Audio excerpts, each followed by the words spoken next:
We like to start every episode with a disclaimer that we are not professionals. Our conversations are solely based on our personal experiences, thoughts, and opinions. Nothing discussed here is meant to be taken as professional mental health or medical advice. If you have questions or need assistance, please seek the help of a licensed professional. Discussions in this podcast may sometimes revolve around heavy material such as abuse, grooming, religious trauma, etc. Please listen with caution and prioritize your mental health first. Hey guys, welcome to Trauma Bondage, a podcast where we talk about trauma, kinks, and non-traditional relationships and lifestyles from a queer lens. We're your hosts, Beth and Bridget. And today we have with us a very special guest, the illustrious Brynne. Hi, Brynne. Thank you for joining us today. Hello. Thank you for having me. Yeah. Can you tell us a little bit about yourself? Absolutely. My name is Brynne. I'm Texan born and raised. Recently moved to Georgia for my husband's job. Professionally, I'm a recruiter. I've been doing that for about 15 years, mostly in the corporate space. And I got two kiddos that are about to be 12 and 13. God help me. And yeah. Oh my goodness. And they're both dancers and they're amazing. And I have been acting since I was 4 or 5 in a DFW theater, and still love to do that. Singer, dancer, all that jazz. So I stayed pretty busy. And as far as, lifestyle, my husband and I have been married for, it'll be 15 years in December. Congratulations. Thank you. It's the second marriage for both of us and better for both of us. So, and it really wasn't, and I know we're going to get into this more later, but it really wasn't until about 10 years ago that I really, I think discovered my bisexuality. And I looking back on my life, it was always there. And I'm like, why didn't I? But oh yeah. Lots of reasons behind that, but it kind of became part of my life about 10 years ago. And then that kind of led to, the lifestyle that my husband and I have. And he's been amazing at, being able to use that lifestyle to explore who I really am. So it's been really freeing and wonderful. And having friends like you guys helps too. So it's a wonderful community to be a part of. It really is. Hell yeah. It is. Yeah. No, it's super cool. Absolutely. So Brynne and I actually met in the theater community. Obviously, she said you meet all the good people. It's where I meet all the good people. I'm sorry. Actors are interesting. Yeah. I'm sorry. We are all trying to disassociate out of our bodies and be different people. Exactly. Totally healthy coping mechanism. Right. Very healthy. I was going to say we all deal with our trauma in like really interesting and artistic ways. Yes, we do. We find one way or another. Yes. But yeah, so we met, and I was saying this earlier, but Brynne is like the first person that really gave me like a look into what like open relationships and non-monogamy and stuff could look like, because we talked about it quite a bit. Like we had a very good connection, like talking backstage about things, and she was kind of like my model for that's awesome. For what that kind of looked like, and then moving forward. So it's pretty cool. So I'd love to talk a little bit about that and some of the things that you've done in recent years with all of that. So and Brynne is our first guest ever on the podcast. Yes, I just had to call that out really quickly. So we brought on someone who is extremely dynamic, so we're going to cover a lot of topics with you today. First we want to start with pronouns. Yes. For you. She, her. She, her. She, her, hers. Perfect. She, her, hers. I think we're all she, hers. So that makes this easy. Awesome. Yes, it does. I appreciate you asking. My daughter is non-binary, so they go by they, them. So I appreciate their respect for that. It's awesome. Oh, yeah. Awesome. It's important. Yeah. Cool. Yeah. Yes. We're going to start with a bombshell question. Well, I just thought like before we dive into like your own the way that you handle non-monogamy, just giving us like a high level definition of like what relationship anarchy or ethical non-monogamy is to you. Okay. For me, and the term my husband and I like to use is consensual non-monogamy. So it's really based on the fact that it comes from it's constant communication. So you're both on the same page. It's not like one person is kind of getting to do whatever they want. The other person is just kind of going along for the ride. Right. So, it's constant communication, and it evolves. I think a lot of people think that it's this static thing where this is the kind of couple we are and that's it. And this is the kind of path we're going to lead and it's never going to change. And that's not how it is. It's very fluid. It's very dynamic. The rules, can change at any time, but it's also based on making sure that both people in the relationship are comfortable with changing the way things are going. Right. So it's about just constant communication and knowing that you're kind of both on the same page and okay with what each partner is doing. Yeah. How did it come to be in your relationship? Like, who brought it up and how did that go? And I would look at the easy answer and say my husband's, was like every other guy and likes threesomes, but that's not true. It actually came from me. When I discovered I was bisexual, which also happened in the midst of a theater show, by the way, I went directly to him. I was like, I think I might be attracted to women too. And he just kind of looked at me. He's like, well, yeah. And I'm like, what do you mean? Well, yeah. Like, he's like, well, I kind of thought that, but you kind of needed to discover that, right? And I'm like, yeah, okay, you're right. Okay. So first it became a thing of me being able to express that was who I was and part of who I was. And then it was me having a somewhat intimate experience with a very good friend that I'm still very good friends with. We kind of both fell into something that was very brief and was like a couple evenings, and that was it. Mm-hmm. And that just kind of gave me that helped solidify. I'm like, okay, yeah, this is who I am. This is, yeah, okay, cool.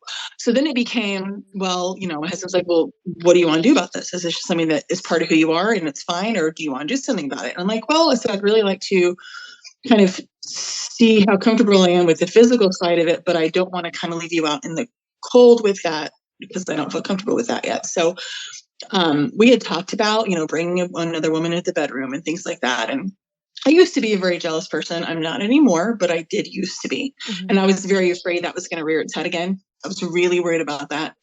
So my suggestion, and nobody believes me when I tell them this, but it really is true. My suggestion was, well, let's try to go to a strip club or a gentleman's club, because if I can't handle watching like a girl get a dance from a dancer, then there's no way I'm going to be able to have a woman in the bedroom, right? Like, it's just not going to happen. Yeah. Of course, my husband's like, oh, okay, I guess, so. I protest. Oh, no, not naked ladies. But he did. He was like, really? Are you sure? I'm like, I promise this is not a trap. It's not a trap. So we started regularly going to a club in Dallas called The Lodge. If you're ever going to go to one, I highly recommend it. It's classy and wonderful. So we started going there. We actually started meeting people. We made friends there. People are still friends with, in a not in a sexual way or anything like that. Just good friends. Yeah. Yeah, and that just kind of became a way for us to not only me to be comfortable talking to women and interacting with women and seeing what I liked in women, because I had no idea. Like, I don't even know what I liked, and literally no idea. So it was kind of a chance to explore that and realize that my husband and I overlap about 99% on what we like, which is actually really helpful in this situation. Yeah. And it also kind of led us to meet people that we eventually did get to, experiment with. So that kind of opened the gate to it. That's how it started. And it kind of went from just kind of recreationally going out and enjoying the view, so to speak, together to, then we kind of brought into the bedroom a little bit. You eased your way into it. It evolved. I have to ask, do you two together have a type? We do. Yeah, we really do. Yeah, I mean, for them, like I said, 99%. So for the most part, it's people that are, curvy, they're curvy, but they're shapely and they have lots of hair. It's kind of like, anyway, a lot of them looks really funny. A lot of the women that I find try to look like me, which sounds really vain, but it's true. It just seems to be. That's actually very common. So yeah. That's what I've been told. I married my twin, and people ask if we're sisters all the time. And I'm like, yeah, sure. I love fucking myself. That's why I married her. Yeah. Why would you not? I love myself. A lot of it too is personality, like women that are very confident and forward, just very blunt and in your face, and love who they are and aren't afraid to speak their mind. And, but yeah, physically just, I guess striking is the word, because it's not necessarily, oh, they're pretty. It's just they're striking. You go, whoa, that person just walked in the room. Yeah. Everybody's just walked in the room. And there is a point where we diverge, and that is there's some gals that I've gotten to know in that arena that are a little more. I feel like they've got like they wear like makeup, but they have very short hair, and they're almost androgynous, I think is probably, I guess, the best way to put it. But again, it's about attitude more than anything else. It's not necessarily a physical thing. Yes, it's a personality thing. They're striking when they walk in the room. You immediately like, oh, I want to get to know that person. That's a magnetic person. I want to meet that person. It's like you, Beth. It's the vibe. Yeah, it's the vibe. Yeah, it's 100% the vibe. Absolutely. Yeah. I think a lot of queer people are like that. We go based off of energy so much because we kind of have stripped away like a lot of the like binary parts of attraction. And we're allowed to just feel things with people. So well, and it became important in the environment in a gentleman's club, for instance, where a lot of women were very wary about interacting with me or with my husband because they thought that I was going to be fine until they touched him, and then I was going to turn into a total raging bitch, you know? So it had to be like, I had to make sure that I was sending out the right vibe as I want to be here. I'm here for me. So like, it's cool. It's fun. Had to be able to communicate that, because unfortunately there is a large group of people who consider themselves part of this community that do it in a non-ethical sense and freak out and do it to like make the relationship more interesting, and then they can't manage the jealousy or the emotions that come with it. No, they really exactly. There's a lot of toxicity around like the unicorn hunting culture. Oh yes. And so I think there's like a huge delineation we need to make between like ethical non-monogamy and then just more of like hetero unicorn hunting. Yeah, because like there is I'm not the biggest fan of like the concept of unicorn hunting unless it is like people who have it very like settled and put together, and you have unicorns that like genuinely just want to be unicorns. It's consensual. But it's consensual. It's that consensual non-monogamy throuple kind of thing, as opposed to we're a couple looking to spice up our life, like and use you to do it. We're gonna use you, and then we're gonna drop you, and we're gonna like implode from the inside out. So there's a big difference, right? So I guess. Yeah. The next question we would have for you is, because you've given us your, you know, how you discovered it and got into it and everything like that with your current relationship. So would you say you've faced any like unique challenges or obstacles, especially as like a queer person when exploring non-monogamy? Where do I start? So a few things. I don't want to get too heavy, but one of them is growing up in a conservative environment. You know, there's still people in my life that I'm not out to, even about being bisexual, which means I'm definitely not out to them about this.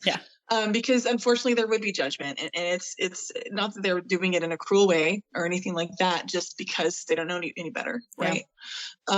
So that's kind of been a challenge because I literally cannot completely be myself still with a certain segment of my life. And, you know, and like my kids are very aware that I'm bisexual, and, you know, no, that's all they know. They don't know the rest of it because they're not old enough really yet to talk about that. But we try to be really open with our kids. But so I kind of had that part of my life, and those people kind of sectioned off where really I can be myself. So that's a challenge. The older I get, the more of a challenge it is. And I don't know why I care. I still do. I probably shouldn't, but that's something I have to work on. But that's been a challenge. Another challenge is the assumptions that are made about a straight passing woman who's married to a man. Not married to a man, but I get it. You said straight passing woman, and we're both like, God damn it. It's us. We're like, you're not bisexual. You just like to experiment. Or it's that one. That's the number one thing or you're bisexual, but you chose men. I'm like, no, that's not. I hate the bi erasure that comes with being in a committed relationship. Yes. Right? Yes. Like, especially for a bisexual woman in a relationship with a man. They're like, well, you chose a side, so therefore you are straight. And I'm like, no, that's not it. That's not how that works. Really, you can be a woman married to a man and still be bi.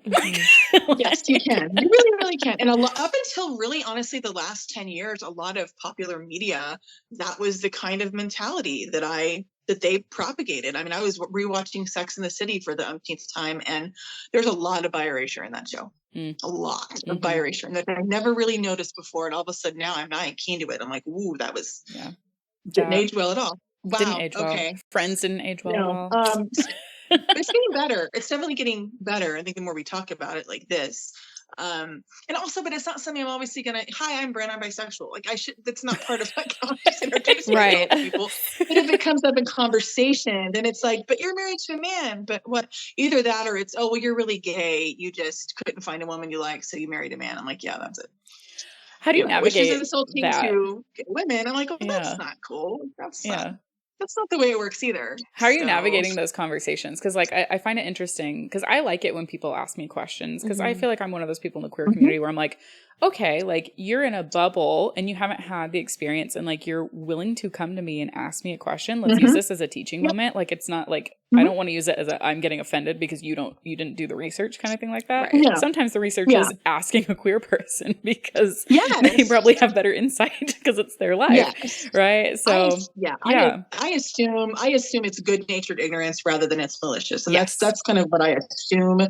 Sometimes they show me that's not the case, but usually like 90% of the time it literally is. They just have no basis for that knowledge at all. So it educates them, like answer the question. And I found that when I'm really honest about the fact that this didn't come to me later in life, but then when I look back on my teenage years, I can be like, oh, that, probably should have known, like but I can also look back and see how I was being raised and why that was something I just pressed down, because I was afraid of what would happen if I did try to live who I really was, Can I ask you, I explain that to people. Yeah. Were you raised religious at all? So, I mean, my kind of, I say yes and no. We didn't religiously go to church. Like I wasn't like, church every Sunday in youth group. It wasn't anything like that, but we did attend the Methodist church on and off throughout my childhood. And religion was always kind of used as a threat, as in don't have sex and don't do this, it was kind of used as more like that than really it wasn't a daily part of my life. Okay. But my first husband was very conservative religion, Church of Christ. And at the time I was in such a bad place and wanting to please him and not lose him that I kind of fell into the Church of Christ for a few years. And that took me, I had to dig myself out of that. And that set me back a little bit. So I had to kind of dig my way out of that and kind of that. I did. I had several years where I was like a very judgmental person, which when I tell people that, and I do actually, when people do ask me questions like you were saying, Bridget, that's actually something that I bring up. Because I'm like, I went through a period of my life where I was judgmental for the wrong reasons. I'll admit it, and I had to grow back out of it again, and wake up like, what was I thinking? Like, come on, this is ridiculous. So, but we love self-growth. And being able to admit that you can grow and that's okay. And that's what you're supposed to do is grow and change. And I found that explanation actually helps to kind of disarm people about not being as judgmental about that kind of lifestyle.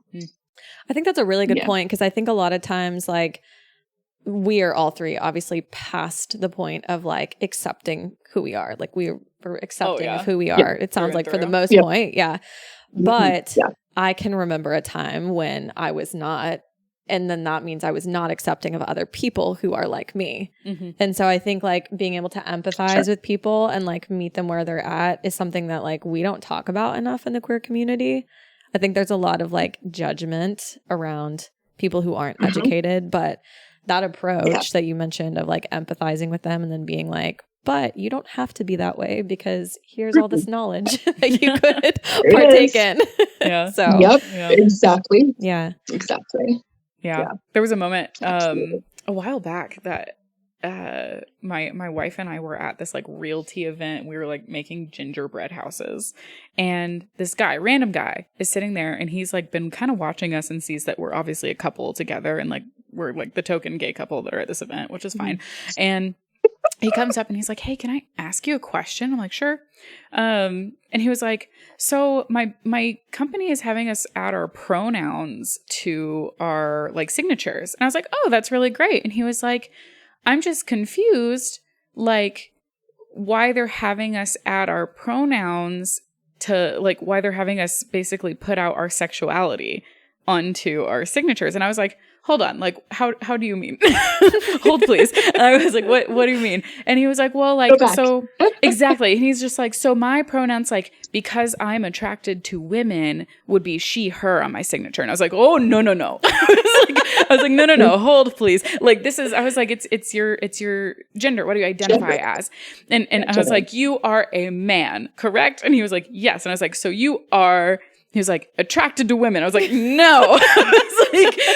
I was like, when you talk about, when somebody's talking about you in some tense, like, oh, he is interested in this. I was like, that is your pronoun, correct? I was like, that's what you identify as. And he was like, oh, so it's like, I'm a man, he, him. And I was like, yes. I was like, he was like, but why are they doing our sexuality? I said, it is not the same as your sexuality, sir. Like, and I can see where people will get offended by that conversation, but I was like, no. Yeah. I was like, it's not your sexuality. I was like, your gender does not equate to the genitalia that you are attracted to. Mm-hmm. Like, it has nothing to do with that. You're not putting that out in your corporate signature to go out to everybody in the company. Like, they're not asking that of you. And he was, among other reasons. But the thing is, like, in that moment, he was just like, thank you so much for being so kind and like walking me through it, because I was so confused. And he was like, and I didn't want to ask anybody in my company for fear that they would get upset with me and it would become a big deal. Yeah. And I was like, that's fine. I was like, I'm glad that you felt comfortable enough to ask. I was like, but that also like, I was like, there are resources like online. Like, if you wanted to Google, like go Google some stuff about gender versus sexuality and learn a little bit. And he was like, I'm going to. And his wife the whole time was like, don't bother him. Just like, no, please bother, please. I would rather give you some insight and help you grow as a person in that moment, even if it's the tiniest little piece. It's something. Yeah. So absolutely. Agreed. Yeah. Agreed. Compassion. Yeah. But it's something that's, for me, I'm not like, my sexuality isn't something that really just, you look at me and, or even with my husband, you make an assumption, right, about what my sexuality is. And I'm not, and I know people are like, well, I would just be wanting to tell people, well, I'm married, but I'm bisexual. I'm like, well, it's not it's part of who I am, but it's not like my identity. It's not everything about me. Yeah. But it is frustrating sometimes because I feel like mine's kind of, I'm not trying to hide it, but people think I am because I don't talk about it all the time. Right. And that's another misconception I get a lot about the queer community. It's like, oh, they're always putting it in your face and talking about it. I'm like, really? No, that's not true. They're just out there living their lives with their partners in their lives, and it's there. You can see it. It's right there. And because I don't do that, people make assumptions because it's not something I'm just going to come and talk about, because that's not usually not a natural part of a conversation that's going to come up. Yeah. In an everyday interaction. It's just not. Yeah. So I want to ask about like any other misconceptions like that you faced other than that. Like, is there anything else just around bisexuality or non-monogamy in general that like stereotypes that you want to break down? That for both, honestly, is that you're easy and you'll sleep with anybody and everybody.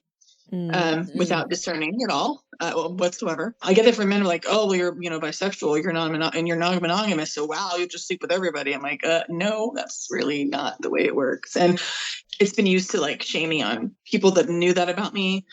It's been used to shame me on social media. Like, I was outed by a couple people. I know it's not the main crux of this conversation, but I was sexually assaulted in the theater community, and many people that supported the person that did that to me, actually, a couple of them brought it up on social media that I was non-monogamous and bisexual, and therefore I had no room to complain about this happening to me. Was basically what the gist of it was. Oh my God. I remember this happening in real time, and I was livid.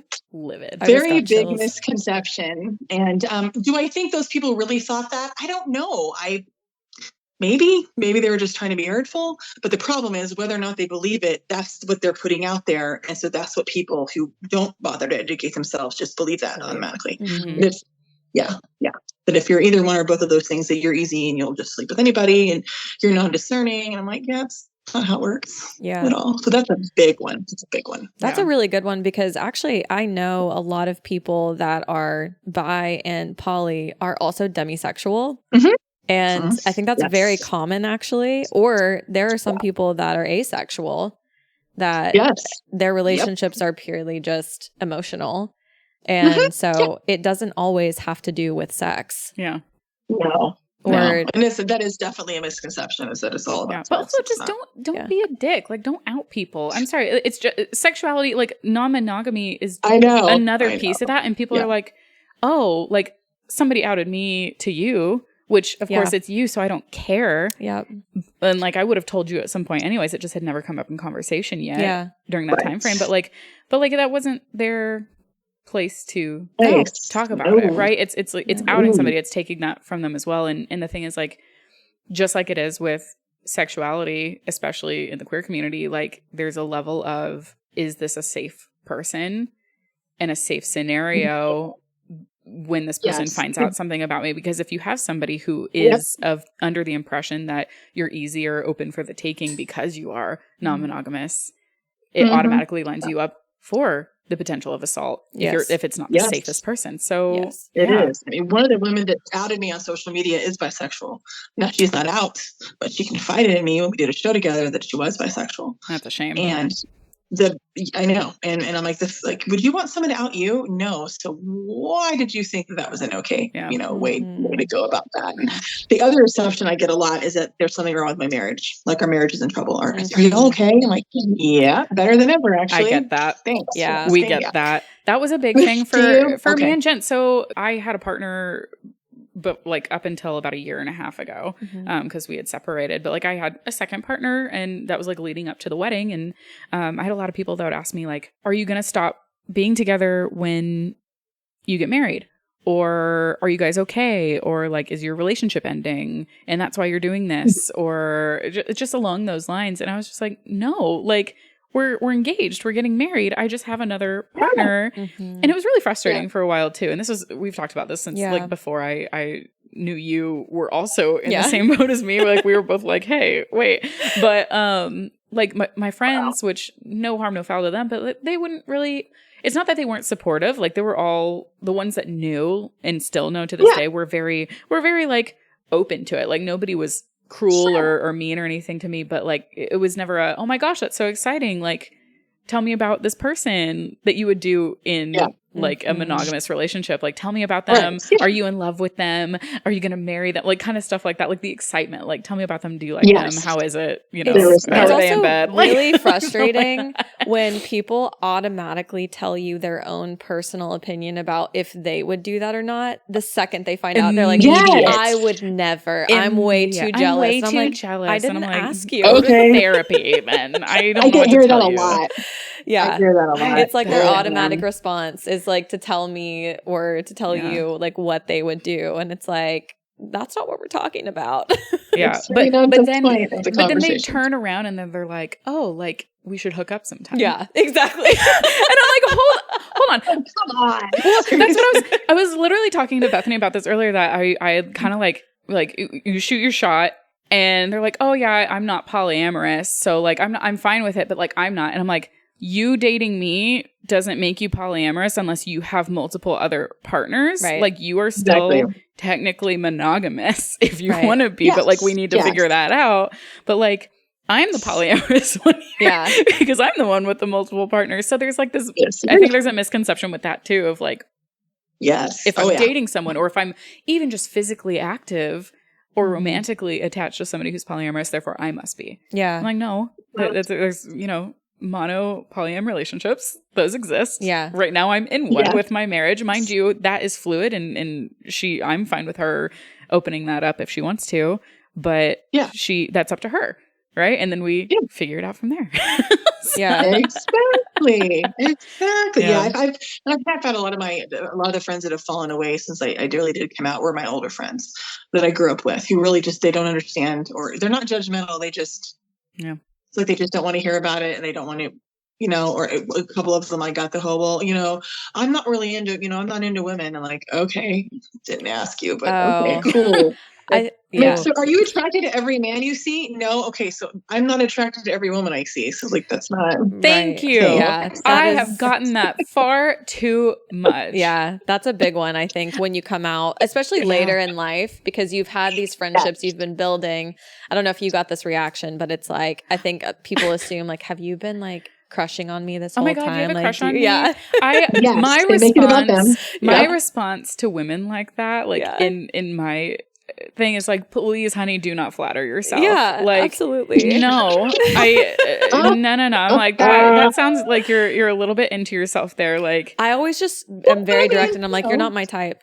Sorry. That's what I say. I'm like, you are not. I was like, you're very beautiful, because you got to keep their ego up, but like, you are not my type. Yeah. But like, thanks anyways. Yes. Like, yeah. But thank you. Yeah. They either have that reaction or they're offended. Well, I don't understand why you never told me about this before. Do you not trust me? I'm like, well, first of all, I just figured it out you last year. Yeah. First of all. Second of all, it's not about you. Yeah. And the fact that I took a while to tell you, maybe that's sort of something you should look at yourself, Yeah, 100%. I want to circle back to something I was talking about earlier with like people's reaction around like, I'm way too jealous to be in like a polyamorous relationship. And like, as you said at the beginning, jealousy is like a very normal human emotion. We all feel it. And you mentioned you had a journey where you were jealous and now you're not. Can you talk about how you overcame that jealousy? I think a big part of it was when I left my first marriage, I was in my early 20s, and he had gotten me to a place, and he was never physically abusive, but he was definitely mentally and emotionally abusive, to where I believed that nobody else would ever want to marry me. Like, that's kind of how you won't leave me. No one else is going to want you. I mean, he literally said that, amongst other things. So I was feeling so completely worthless when I left him finally, that I just didn't think very much of myself. And so when I started dating, even when I started dating my current husband, because I thought so little of myself and the way I looked, I was always, that's where the jealousy came from for me. And that's something I discovered in therapy. I went through therapy to find that out. I did not realize that. And it just was a light bulb, and I'm like, oh, it's because I feel this bad about myself. My insecurity and how I look is making me jealous because I'm comparing myself to everybody. There we go. Found it. Okay. So it really, the way I got through it was was building confidence in myself and the things that I liked about myself, and realizing that I can look in the mirror and like what I see, and I am talented. I do theater. That's right. I didn't do theater the whole time I was married to him. I forgot that's a big part about myself I'd forgotten about. I started finding the value in myself again. And once I did that, the jealousy just kind of went, it just evaporated. I don't know. That's beautiful. I love that. Yeah. But it was a journey. It took a while. A while. I was going to say, I mean, I think every human being feels jealousy on some level. Like, there's obviously different levels, but I've heard a lot in the poly community, people say like jealousy either stems from like an insecurity or a need that is not being met in the relationship. Yeah. And I really think that's true. And I think one of the best things about ethical non-monogamy is that it makes you face those insecurities that you might never work through otherwise. Yes. And so, I mean, case in point, that's awesome. Yeah. My husband worked through his own. I mean, he was always, he had a couple of, really bad, before he was married, a couple of really bad relationships where women left him, and he's a really good guy for like a guy that treated them like crap. And so he had this fear that, I would leave him for somebody that didn't treat me as well, like my ex, and he had to kind of overcome that. Yeah, he had to overcome that too. He had to overcome. Yeah, your hubby is a doll of a human being, so he sounds like it. He's a good dude. I guess with that, like emotions and stuff, good segue into like, how do you balance like the emotional needs of like having multiple partners? I don't, like what your dynamic is within your relationship, and like navigating those, because sometimes it's not coming from you, it's coming from them. So, for me, the need for that additional relationship, it definitely comes and goes. It comes in waves, and for instance, it's been a while, and it's usually when there's a lot of stuff going on in my life, or I'm in a season of change or transitions, which we have been since we moved. That need kind of goes away. I don't know if it's a hierarchy of needs thing where I'm like, I'm going to stick with my family, I need to stick with my kids and my husband, and we need to make sure that we're in a good place and that we're secure. Are we going to stay here? Are we going to move back? So whenever I'm in situations like that, it kind of tends to fall to the wayside. And I have not had, since we started kind of living in this lifestyle, had a long-term partnership with anybody. It's been, short-term kind of relationships. So we haven't had like a long-term partner between us, or me having one or anything like that. We haven't had that yet. Now I see that happening, honestly. Once we kind of get settled, and I see it happening here than I would in Texas, honestly. It's a lot better here with that kind of interesting thing.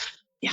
So, but it really is, it kind of ebbs and flows. And it's, as far as the emotional need, like I said, there are times when I really don't feel the need for it. And there's other times where I'm like, oh, I would really like it if I had this other, I need this emotional need filled. But at the same time, at the time, it was like, there wasn't the right person to fill that need. And so I'd rather not have it than fill it with the wrong person for the wrong reason. Yeah. If that makes sense. So how are you meeting people, like, typically when you're entering into these dynamics?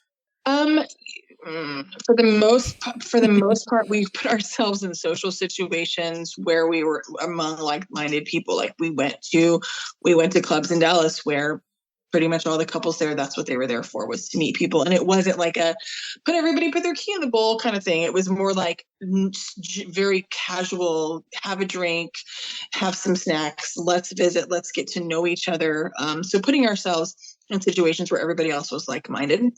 And those were hard to find. You have to really, we use social websites online for specifically DFW to try to find people. And then we would kind of like go to an event and just kind of, scout it out and see if it was sketchy or if it was a place we actually wanted to be. And sometimes we're like, yeah, we're good. Yeah.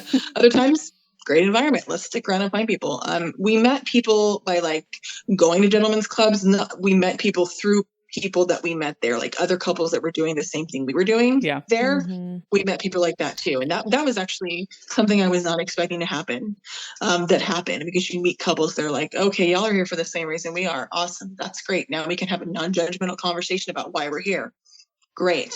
And then, we know these people, or we know this group that we go to. And so it was just kind of networking. I mean, it sounds hokey, but it was like literally networking, relationship networking. I love that. Yeah. Well, I think it's good to hear, because I feel like there's like this underground world of people in the E&M world, but like, because there's so much stigma around it, it's not as readily accessible, to your point, to find like where to go or to meet other like-minded people. You almost have to just do what you guys did.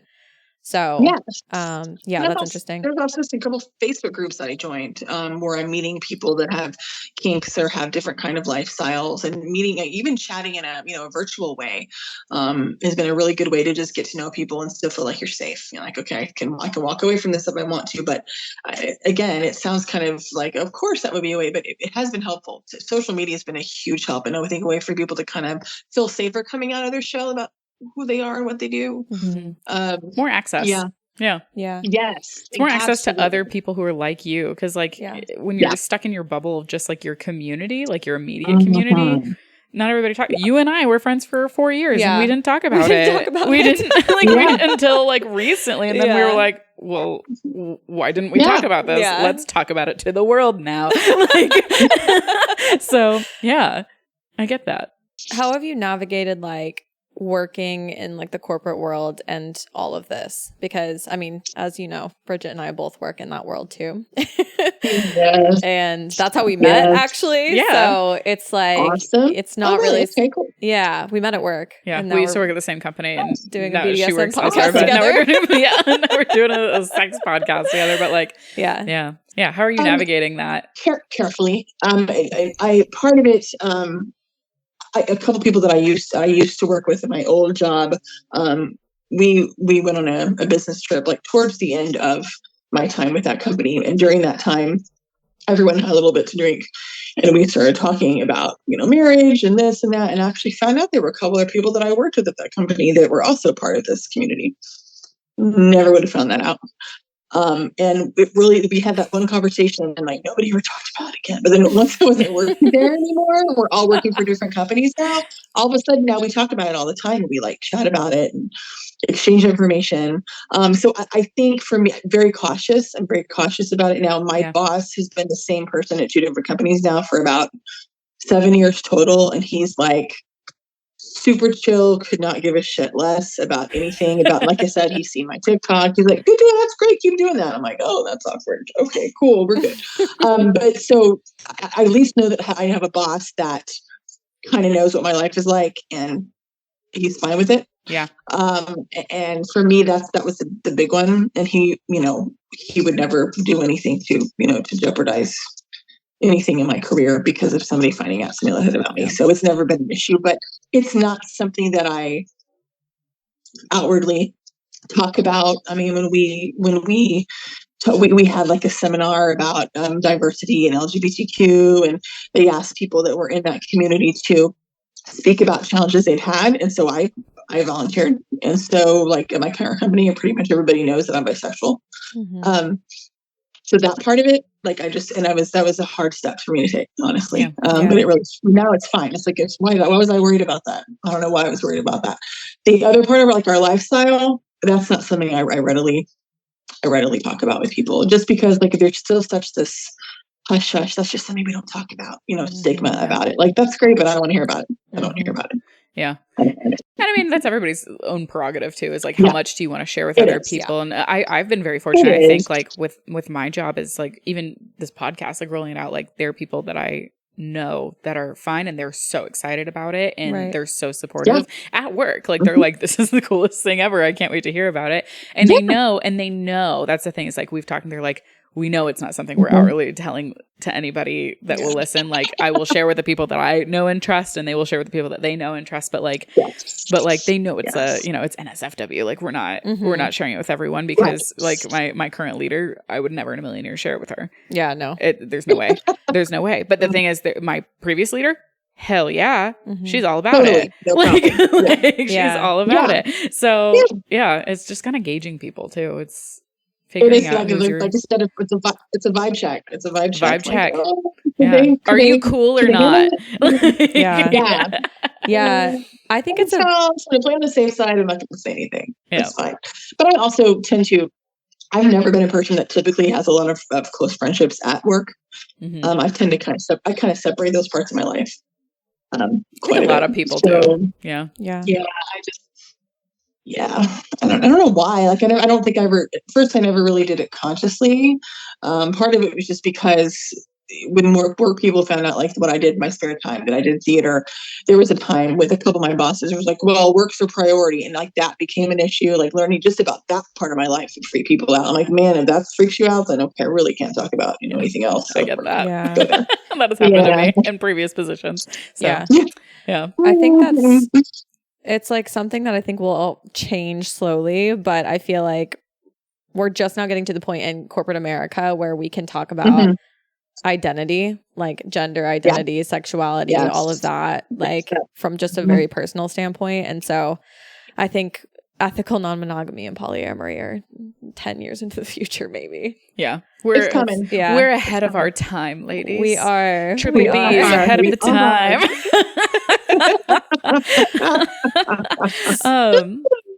I think there are more people out there that would prefer that kind of lifestyle that I don't want to say brave enough, that's not fair, but they don't feel like they're in a place in their life where they can live authentically like that. Yeah. They're not empowered. I'm on a Facebook page. I forget what it's called, but it has something to do with like, it's like media, like books or just like couples on television shows where it's like, oh, like polyamory could have fixed everything if they just like discussed it and opened up their lives to it. And I'm like, but that's so true with a lot of things. Like watching have you guys watched the Ultimatum, like Queer Love on Netflix? And I'm like, Yoli and Xander and Mal. I'm like, could y'all like maybe consider polyamory? Yeah, you're in love with two people. Like, what's the solution? You could maybe make that work because like Mal seems balanced and Xander seems balanced and Yoli could be the V. Like, come on now. Like, I'm sitting there watching this and I'm just like, this is so annoying. I'm so annoyed right now as a polyamorous person because like I have something that I could hand to you and be like, this will fix it.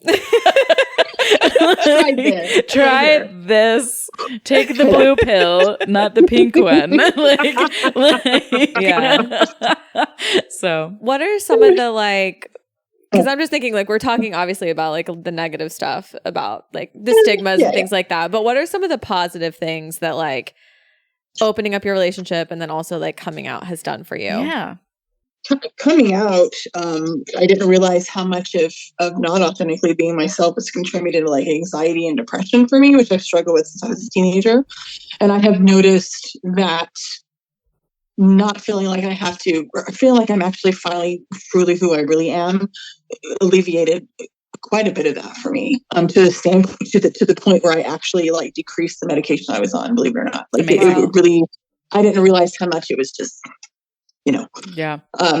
holding me down. And part of that's being in a successful, in a supportive partnership where I knew I could tell my husband that this was something about me, and he wouldn't be like, "Oh, you're going to leave me for a woman. It's going to be like Ross on Friends," and Oh my gosh, like that. Because that was this fear I had of telling him that was, even though I knew he wasn't, I still had that irrational fear that he was going to completely flip out. Oh yeah.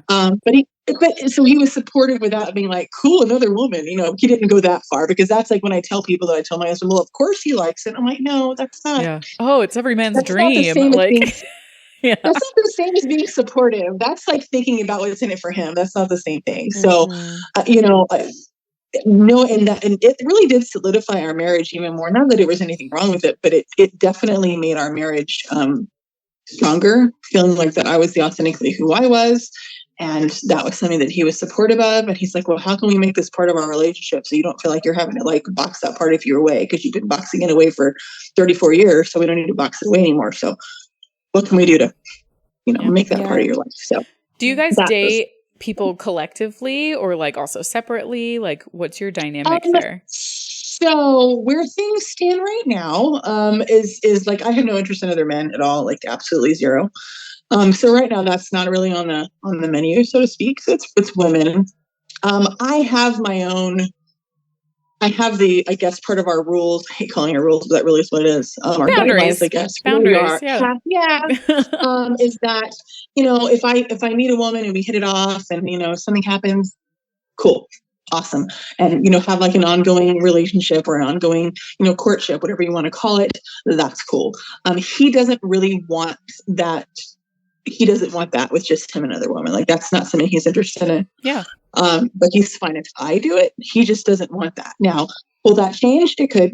It could. I think it will. I think he just hasn't met someone he's felt comfortable with, honestly. Yeah. That sounds like my relationship with Jen. She's very similar, and we had therapy this week, and she was like, "Yeah, like I would consider like thruples," and I was like, "You would?" I was like, "The problem is we have completely different types. So like we're never going to find anybody who works for both of us." But do you guys get to like, do you have a dynamic where you can, I think this is one of the fun things of non-monogamy as well, is like getting to talk to each other about that partner and like, oh my gosh, they're so cute, and like the things that you do and like check people out together and stuff like that. Yeah. That's so fun.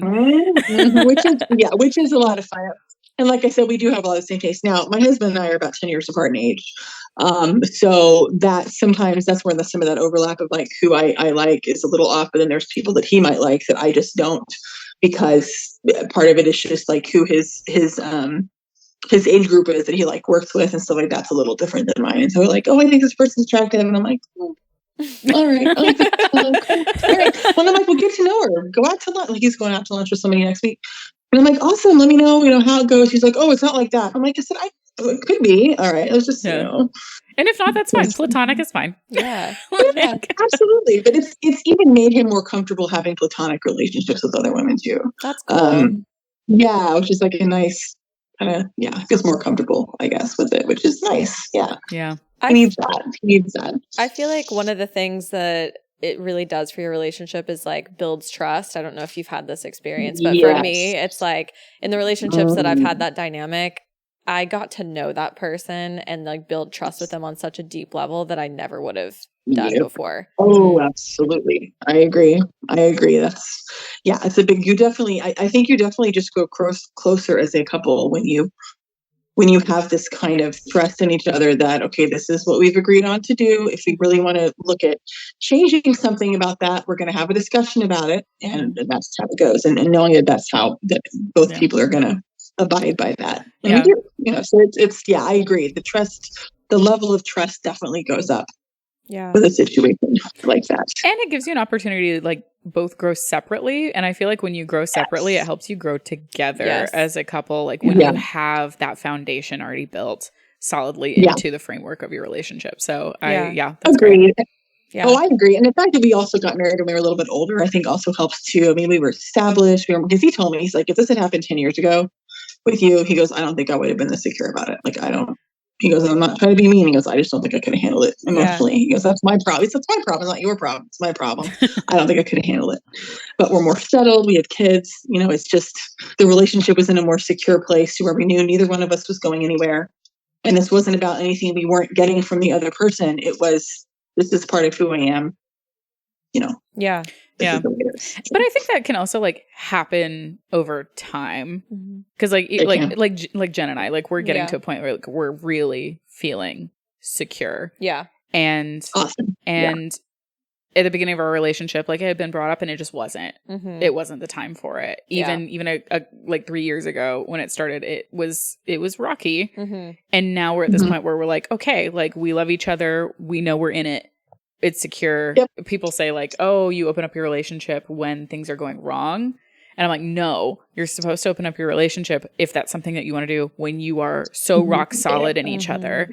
And that's how you're successful. Yep. So. That is a really good point, Bridget, because I've had a couple of friends of mine that came to me, especially when we first kind of started, telling close friends kind of, where our lifestyle was going, and me coming out that I'm like, well, yeah, things in my marriage are just really tough. And it's, we're just having a really hard time and we're going to go to therapy. But I thought maybe if we like brought another person in a relationship, maybe that would make it better. And I'm like, no, don't do that. Don't do that. Don't. That's bad. That's like people that have a baby to save the marriage. Like, red flag. Red flag. Someone in your bedroom, like, it's so I'm like, I'm not a professional therapist, but I can tell you, right, don't do that. That's not a good. You need to get on the same page before you do that. It's usually just going to destroy your relationship. Traumatize the other person too, and potentially both of you in that whole setting. Like you could traumatize both of you, and then you could make it worse, and then you need more therapy than you needed in the first place. So like, go do the therapy first. If you're not both completely 100% in. No. And we have that rule too. Like if we're not in we have been in a couple situations with a woman where we were like things had started physically, and it was me both times. It was me where something in my head just sent off an alarm. I don't even know what it was. Like if I thought I could probably remember, but I literally in the middle of something, I'm like, okay, stop. I can't do this. I don't feel comfortable. We need to stop. And that was kind of a rule we had. Anybody can say stop at any point. Yeah. Which you'd think that'd be duh. But you get in a situation like that and you don't want to be the person that like ends it when you're right in the middle of something. But I did. I'm like, I can't do this. This feels wrong. I don't like it. It's happened 2 times. And unfortunately, of course, Andy was like, I get it, cool, we'll talk about it later because I want to know what happened. But okay. And that's hard, but having the trust in somebody that where you can just pull the trigger and be like, no, I can't do this right now. Yeah. That takes a lot of trust and a lot of courage too, I think. So yeah, if you're not rock solid, like I could not imagine being in that situation with somebody that I wasn't 100% sure we were both in it at the same level too. Like you're both not in it, you're also in it at the same level of commitment, Yes. Yeah. On the same page, 100% across the board. Yeah, I agree. Yeah, absolutely. No. Absolutely. I love to hear a little bit about you and some of the work that you're doing. Obviously, you're not just in corporate world, but you've got your OnlyFans. You started The Body You Have years ago, and I'd love to hear about that. This is The Body You Have. So I'm that's so funny you mentioned it because we keep renewing the website so we don't lose it. My husband's like, we probably should, try to do something with this again. I'm like, yeah, we really should. But I went viral, such a crappy phrase, but it really is what happened. But 2016, 7 years ago, I was standing in line at a store and a woman approached me and I had on a I was wearing shorts and like a flowy shirt and she had on one of those t-shirts that coexist. It was made out of all the different religious symbols. You've seen that bumper sticker. She had a t-shirt with that. Anyway. And she's like, oh, I love your shirt. It's so pretty and I love your hair. But she goes, you probably should rethink your shorts though. And I was like, what? Right. I'm sorry, what? she the face. Sorry, this is my first time hearing this story. I know. The fuck? And I'm in line I was at the UPS store and there's like 3 people ahead and 4 people behind and she says this and everybody could hear it. And I was just like,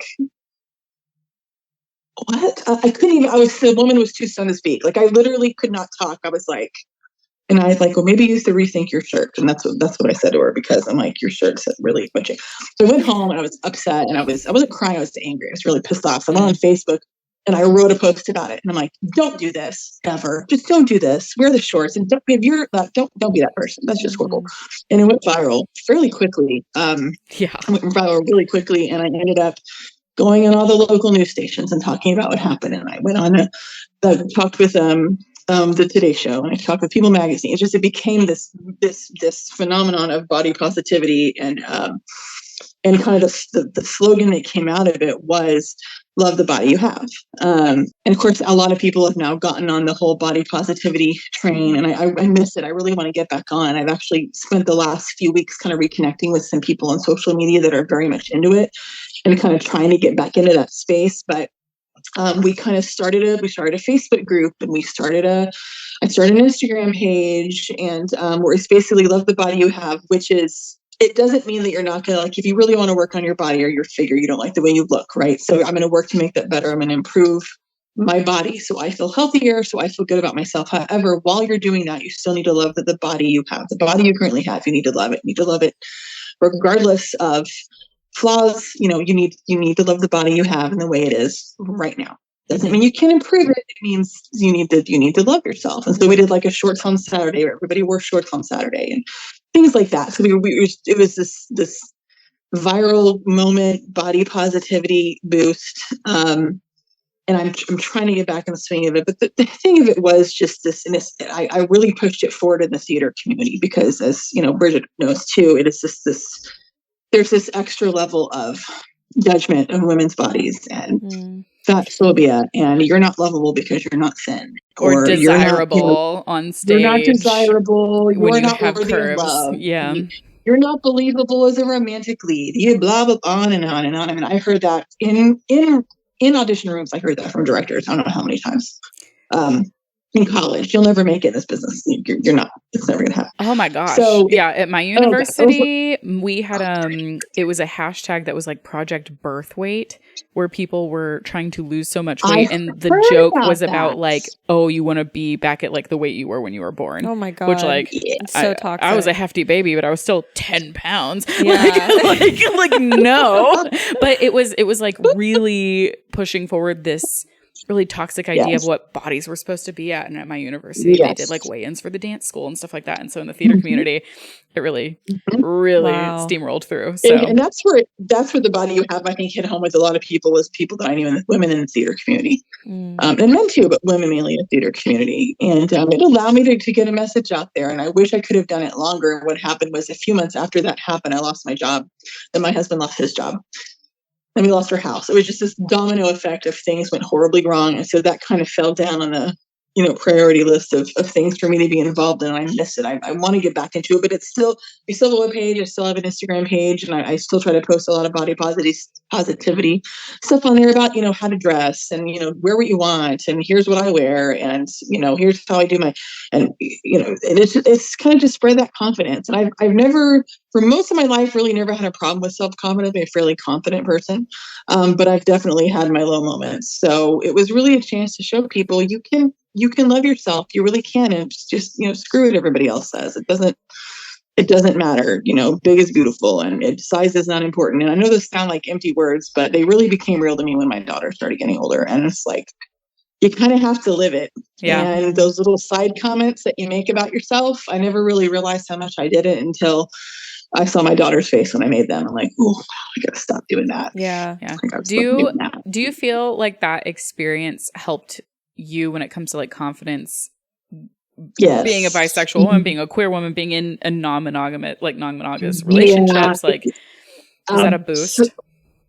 It was a boost because I weathered it.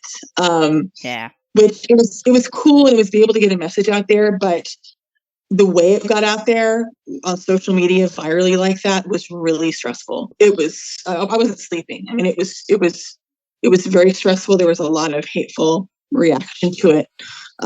There was a lot of the bad part, which I don't really ever talk about much, but it was tough. So if I can weather this and still come out with a positive message, then why I shouldn't be afraid to, be who I am and live the life I want to do. If I can get through that, deal with that kind of scrutiny, then everything else just seems like cake. And I will say, even with the scrutiny that came out of it, there was a lot of good that came out of it. And it really put a fire under a bunch of other initiatives on top of that when it came to body positivity and trying to infuse it, especially in the theater community and everything like that. And really, it helped push so much ahead, and it helped me immensely, because I had just gone through a period where I was like, I didn't get cast in this role. And my feedback was that I needed to lose 15 pounds and that I was perfect otherwise.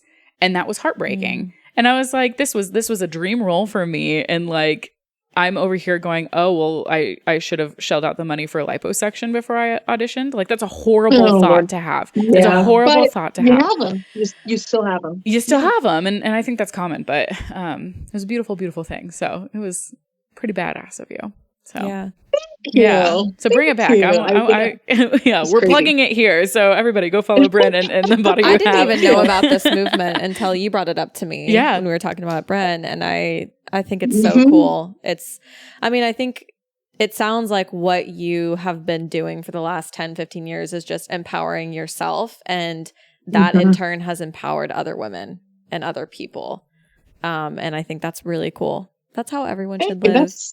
Yeah, it is. And it takes bravery though. You have to be brave. Yeah. It does. It's not as easy as it sounds sometimes. And you have to not give a shit about what people think anymore. And I was explaining that to my daughter because they're having a bit of a confidence issue with their body right now, even though they're a dancer and they're beautiful and just amazing.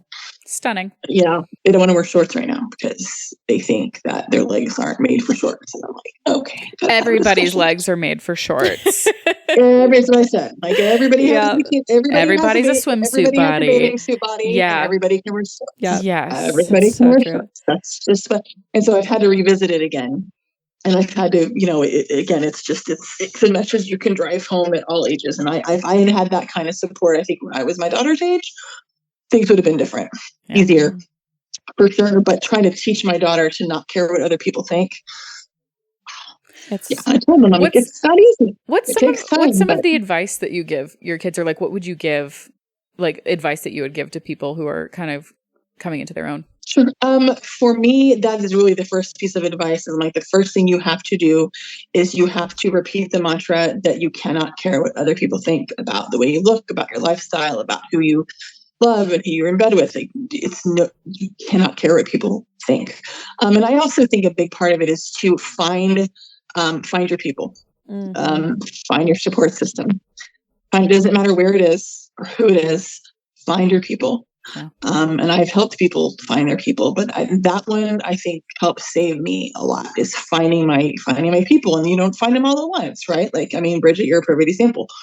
It's like when you meet them, you know. And I said, well, how do you know? Like, you just know. When you have a conversation with somebody and you realize, oh, we're on the same page. Awesome. Like when you find those people, do what you need to do to keep them in your life, because they're going to be able to push you when you're having a time where you're not sure if you can do this. And be yourself. Find people that are authentically themselves. Even if they struggle with it, they're authentically themselves. And you're one of those people, Bridget. You're authentically yourself, and you don't give a shit. And this is me, and this is what I do. And if you don't like it, then gonna make my head bigger than it already is. Thanks. If you don't like it, take a walk. And that's, and I don't think you come from it from a conceited way. It's just like, I know I'm talented and I know I'm awesome. And if you don't like it, then you can suck it. And I don't care. Yeah. Nobody's ever going to be everybody's cup of tea. No, that's my thing. It's that like, I don't like everyone. I'm sorry. Why would I ever expect everyone to like me back? That's if not everybody feasible. Likes you, it means if everybody likes you, then you're watering yourself down, and you're making yourself more digestible for people. And for me, it's like, if you don't like me, you can joke, because, I'm not going to change myself for you. So deal with that. I remember chasing after friendships with people, especially in theater, that I need to make them like me. Why don't they like me? They need to like me. What's wrong with me? Mm-hmm. I'm like, it's not me, it's them. It's them. Yeah. It took me a long time to figure out it's not me. It's a them problem. Okay. And it's never going to change. They don't like me, and that's fine. That is a lesson I am learning right now. Yes. I feel like in the last 2 years, I've been challenged. Mm-hmm. Yeah. I mean, I grew up in a very like religious and conservative environment, and all of the people around me were like that. And so I've had to like rebuild my entire life and friend group and be okay with those people not understanding and not liking me or thinking I'm bad or thinking I'm crazy because like I'm into all this stuff that they don't understand. And I'm like really coming to terms with that now. And like this podcast is actually a way that I'm doing it, where I'm like actually both middle fingers to those people, because I'm just putting it out there. I will say I've been very proud, like watching you, like, because I've gotten to watch the evolution over the past couple it's been of an years evolution for sure of like who you are and what you're into, and even just like kink world, but like not monogamy, and then just like creating your community of people like not giving a shit anymore. And it's really fun, and I'm proud of you. Thank you. I'm so proud. I'm proud of all of us. We've all done it. Go team. Yeah. With that, let's hop into spicy trauma. We're ready for it. We're ready for it. So every episode, we like to end with spicy trauma of the week or of your life or whatever. This is exciting because this is our first non-Beth and Bridget spicy trauma. We're going to dive into yours. We get to just sit back and listen. Relax and enjoy and laugh about it together, which will be fun. But we do encourage anybody who's listening or watching to DM us. You can go to our link tree. It's in our bio on Instagram, and just send us your spicy trauma. We can talk about it. We can laugh about it. If you want us to share who you are or you want it to be anonymous, that's perfectly fine. But send it to us. But with that, Brynne, please, if you will, share some of your spiciest traumatic moments with us of your life that you've had. I tell you, so wow. Okay, so we went to a club called Colette in Dallas. Colette, yes, Colette. I used to frequent Colette, Brynne. I wonder if we were ever there at the same time. Probably. Wow. She's like, this is about you. It's when I saw you there. It was me. The first time we went was for a New Year's Eve party, and that was a silly. We probably shouldn't have made that our first time, but it was anyway. We went, and we were like, everybody was wearing, we were masked. It was masquerades, we're all masked. And we're like we're meeting couples and getting to know people. There's one couple we really like clicked with, where they had a similar relationship that we did, which was, the wives kind of mess around with other women, and sometimes they have a threesome, but it's not, but they didn't swing because we don't either. And so we kind of had this, oh, wow, you guys are like us. That's awesome. So cool. We got to know them. And then, the other woman and I, like, we started dancing, and then it started getting physical with the two of us. And of course, the two men are sitting over there just, watching, and which was fine. And so we decided to go. Colette has, we've never been there. They have all these rooms in the back where you can go and, have sex in various stages of public. Like, there's ones that have curtains, there's ones that you're literally out there on what amounts to a stage, and I'm not kidding, doing whatever you're doing and people are watching. I mean, so there's various levels of it. So we're headed back to this place where we kind of had an agreement that she and I were going to do stuff and then kind of see where it went from there. And so we get back there and things start happening and clothes are coming off. And then we're like talking to each other about what we liked about each other's bodies. And she looks at me and she goes, "I love your titties." And it was like a switch went off in my head. And I was like, this is done. We're done. It's over. It's over. And I realized then that I hate that word. Like, is it? That word gave you the ick. That's what it sounds titties, like. No. I don't know if any of you have a word that just completely turns you off, or completely just snaps in your brain. You're like, oh, you're not attractive anymore. And it sounds so shallow and awful. And now it's funny. Like, you look back on it, like, oh, so stupid. Like, she was attractive, we were having a good time. And the minute she said it like 5 times, and I'm like, I can't do it. It's like the M word that people don't like. Moist. I'm sorry. I'm doing it to myself. I hate it. I hate it. Moist and crisp. I don't know why. I don't like it. But luckily, crisp never comes up in the bedroom, so like that's fine. That's what I say. That one's not usually. Yeah, that's thank good. God. I hope not. A little easier, right? I'm worried if something's crispy in the bedroom. You have a different discussion you need to have if that's coming up in the That is spicy trauma. That word has that same effect on me, and and I was just like, and my husband's like, "What are you talking about?" And I'm like, "I need to talk to you for a second." You're like, guess what she said? I'm like, "Honey, she said titties," and he's like, "So?" And I'm like, I can't with that word. And she had a really deep Southern accent. It was like "titties," and I'm like, "Oh no, no." Okay, it all makes sense. It does make sense. That's fine. So what we're learning about Brynne is that you need to go to these situations with like a list of like no words. Yeah. And you slide it over the table, like in the movies with like the number that you write down on a piece of paper that they slide it over. But like you have your list of words, and you're like, these are my hard limit words, and you're not to say these them. These are my boundaries. Please do not cross them. Don't say these. If you want this to happen, you cannot say these words. But it was the word and the accent, and it was just, and it like, yeah, I look back on it, it was so silly. Like we're driving home, we're laughing about it, but I'm like, oh my God, I knew she was going to say it over and over again as we were, and I'm like, I can't listen to it. Mm. It completely took me out of it. How did you back out of that? Like, how did you tell her? We went back and I'm like, I said, I just don't think I'm really comfortable with this yet. I'm like, this is kind of the first time we've done this, which is not true.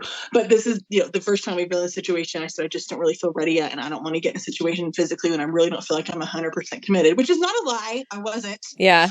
I wasn't going to tell her why, because I felt so bad. Like, I felt like I was being such a, because like, I'm from the South. Like, come on. So, like, I couldn't handle it. Like, yeah. How do you tell somebody that you got the ick and like, you're not interested anymore? Like, how do you do it? And it brought up a whole conversation. Like, how honest should you be about stuff like that? Yeah. So do you have like a preferable word for that? Like, just not that one. I don't. Well, I mean, I don't feel like knockers is a very sexy one either. I think boobs is an okay word. Tits. Boobs is good, and even the word tits doesn't bother me. But just tiddies with the southern accent. Okay, instantly dried the well. What I think of when I hear titties with a southern accent is like cow udders. Like that's the visual that I get. Get back.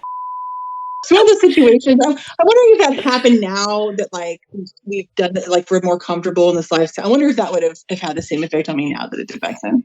I don't know, but it was just, oh my god, you never know. I mean, sometimes something can hit you wrong one day that would be completely fine the next day. Exactly. It's like you just have to be in the right headspace. Honorifics are one of those for me. What? Honorifics, like certain honorifics. So like I used to be vehemently against calling anyone like daddy in bed. Yeah. Okay. Okay, got it. Yeah. Like I like that was weird to me. Yeah. I still like I it's kind of growing on me, but like I'm still kind of like adverse to like people calling me mommy. Yeah. I don't know about that. Like I kind of like it. I but let like my girlfriend do that, but like she's Mexican, so it's mommy. Oh, that's different. That's like mommy and papi. That's hot. I love that. But no, but now like daddy, I'm like, yeah, I love that. Yeah. I love that shit. If you're the right vibe and you're the right person, the right like. If you are daddy, then I'll call you daddy. Yeah. But of course, I like in my previous relationship where that was the honorific, they would get so weirded out anytime my dad actually called me on the phone because it does say daddy because I say hello daddy. Did you call your dad daddy? Oh, literally only just like to like not all the time. I'm not like oh daddy. Like I'm not that weird. It's literally just like hello daddy and he's like hello Bridget and that like that it's just a thing. So that's what it is. It's more of like a funny thing, but like I'm not like a daddy's girl. Like oh my god daddy like that. Ew. I don't like that. That gives me the ick. Yeah, I was like I just got the ick. So. Yeah, but it used to freak her out all the time. That was a great spicy trauma. That was great. I feel like you have probably like 1,000 more in your back pocket, but that was a good one. I love Colette. We should go just for research purposes. I was just thinking that like I want to go. You should come back to DFW and come with us. We'll come to Colette. So I have a friend who she's bi and she's really starting to lean into her sexuality and trying to have experiences with women because she's just like I really do think I'm more like 80% women 20% men, but like I've never had experience with them. And I was like okay. She's like maybe we should go to a strip club, and I was like yeah. I was like but you've also frequented Colette in the past, like why don't we go back sometime? And I was like you don't have to do anything, like it can just be like get comfortable. I was like I can bring a game. I was like I will bring taco cat goat cheese pizza and we will slap cards on the table the whole time. Yeah. and like it'll be fine. So let's go team. Yeah. That's on our bucket list. Bucket list for July. Yes. July. We're going. Yeah, we're going. Brynne, when are you coming back so we can go? Trying to plan to come back in the fall, and we need to try to coordinate. Heck yes, would love that. Love that. I'm there. Yeah. All right. And we have a lifetime membership at the lodge, so if you ever want to go there and check it out, we can go. Oh, I was just gonna say that sounds great because the only strip club I've ever been to is Bucks Wild, and that's traumatic. No. Well, and ecstasy, which is even worse. Don't go to ecstasy. Don't do it. So there was the lodge. There were 3 strip club experiences where I really thought we were going to die that night. Like I seriously was that scary. You were like, "This is where it ends." That's how it happens. It's going to be a great story to tell the kids because that's how it happens. Yeah, murderous strippers. Yeah, that's what we're going to tell them. Murderous strippers. With that, thank you so much for coming on and talking to us today. Of course. and thank joining you for us. having me. I really appreciate it. Yes, of course. Anybody listening, watching, please go follow Brynne. We will have all of her handles stuck in our bio and in the summary, so you can go follow all of her cool stuff and goings-ons in there. Is that it? But otherwise, thank you for joining us today on another episode of Trauma Bondage. Go forth, have fun, be good. Or don't. We won't. We won't. Woo! Mwah, love you, bye. Bye. Thank you, Brynne. Thanks. Thank you. If you liked today's episode, follow us on social media at Trauma Bondage Pod. Follow Beth at Dancing Gemini and at Bethany Nicole, and Bridget at Your Fave Femme. If voyeurism is your kink, subscribe to our YouTube channel, Trauma Bondage Podcast, and subscribe to us on Patreon at patreon.com/traumabondagepod. We have several tiers with bonus content, access to our private Discord server, merch, and other titillating perks. If you know, you know. Production by Wolfstar. Special thanks to Details by Annalise for set design, D. Dumpy for music, and Noelle's art for artwork.